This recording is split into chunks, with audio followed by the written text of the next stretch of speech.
खुदा उसका मकाम व मर्तबा बुलंद करता है। खुदा उसका मकाम व मर्तबा बुलंद करता है जो काम आना दूसरों के पसंद करता है। वक्त रखता है उसको सुनहरी हरूफ में जिंदा।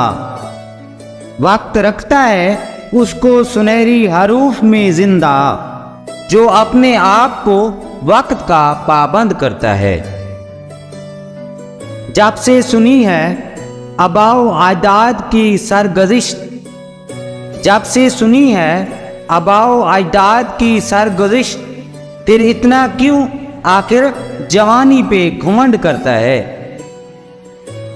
हक्को गोई बेबाकी मेरास हो जिनकी, हक्को गोई बेबाकी हो मेरास जिनकी, किश्वर कुशाई और मकसूद दुनिया वो नापसंद करता है। लोग करें तानो तशनी न तेरे आबाओ अजदाद को, लोग करें तानो तशनी न तेरे आबाओ अजदाद को, ये सोच तो सिर्फ अक्लमंद करता है।